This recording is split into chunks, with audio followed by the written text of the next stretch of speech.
pessoal, seja bem-vindo ao meu canal. Este é um canal sobre filosofia, religião e linguagem. E você está acompanhando aqui uma série de vídeos a respeito da história da filosofia brasileira. Este é o terceiro vídeo. Nele vou abordar a respeito da escola eclética brasileira, escola do ecletismo brasileiro. Ou seja, nós estamos na filosofia do século XIX. O ecletismo representa o primeiro movimento de ideias bem estruturadas no Brasil. Esta é uma observação de Antônio Paim.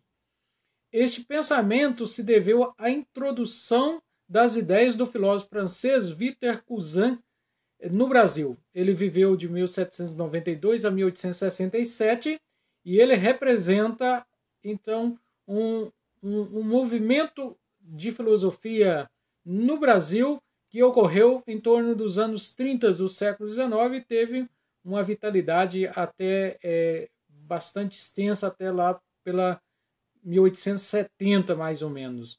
Foi um tipo de movimento cultural conservador que procurou ajustar a modernidade à realidade da cultura brasileira. Os setores conservadores estavam procurando se adaptarem à ciência e ao liberalismo econômico. Então essas mudanças fizeram com que aumentasse um entusiasmo pelo pensamento cousiniano, porque ele preservava e fazia um diálogo entre a modernidade e alguns traços do conservadorismo. Então a filosofia de Cousin foi introduzida no Brasil a partir do emprego de dois métodos. Um método do ecletismo, ou seja, busca na história da filosofia as diversas contribuições e faz dessas contribuições uma espécie de síntese, de adaptação, e também utiliza o aspecto psicológico, ou seja, a valorização do empirismo, dos sentidos, e adotava também um espiritualismo. Cousin lia a história da filosofia como uma sequência de oposições, diversas correntes. Essas oposições seriam um fator que desencadearia no surgimento de novas correntes filosóficas. Então, este historicismo influenciou o pensamento brasileiro. O primeiro dele que eu vou destacar é Antônio Pedro de Figueiredo, 1814 a 1859. Deve ser ele a tradução das obras de Cousin em 1843 e vindo a reunir vários admiradores do pensamento cousiniano em Pernambuco. Uma segunda figura é Salustiano José Pedrosa, que introduziu o ecletismo espiritualista na Bahia através de suas obras didáticas, o Esboço da História da Filosofia e o Compêndio da Filosofia Elementar. São livros que publicados no Brasil em 1845 e 1846.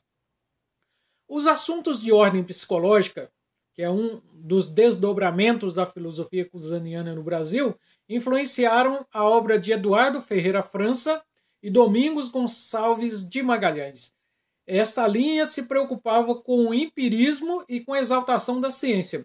Primeiro, Eduardo Ferreira França emprega um método psicológico na obra Investigações de Psicologia, a qual ele afirma que a vontade determina a consciência sem influência dos estímulos externos. Ele procurou comprovar também a existência do espírito. É um dos esforços do ecletismo de reagir a um certo empirismo que poderia desvalorizar a afirmação do espírito. De acordo com o seu pensamento, as faculdades intelectuais são formadas sobre os instintos. Então, a vontade constitui o homem como pessoa. A partir da vontade, o eu se estabelece e tudo se esclarece pela consciência. É uma abordagem que valoriza o indivíduo. A concepção do homem nesse tipo de abordagem é espiritualista. Domingos Gonçalves de Magalhães publicou Fatos do Espírito Humano, a Alma e o Cérebro e Comentários e Pensamentos. De acordo com esse pensador, a nossa boa ação acontece quando participamos do consenso com o nosso semelhante. Ele estuda as categorias da percepção. Os sentidos dependem do indivíduo, mas espaço-tempo e causa são invariáveis. As sensações não modificam o espírito. A razão é responsável pelo juízo sobre os fatos. Magalhães estabelece um vínculo entre corpo e espírito. A atividade do espírito é livre e existe capacidade de aprendizagem inata no ser humano. O ser humano é maior do que se obtém por experiência. Então, Ferreira França e Gonçalo de Magalhães são dois representantes do ecletismo que trabalham temas relacionados à psicologia e também temas que têm como preocupação uma moral com base espiritualista. O ecletismo ele prevaleceu até 1876, seu principal centro de difusão foi o Colégio Pedro II. Além disso, circularam duas revistas importantes de divulgação ecletista no Brasil. A revista Minerva, brasiliense, do Rio, e a revista O Progresso, do Recife. Foram centros de difusão do pensamento ecletista. O ecletismo teve uma forte presença entre os intelectuais brasileiros, mas dois movimentos contemporâneos fizeram oposição à corrente ecletista.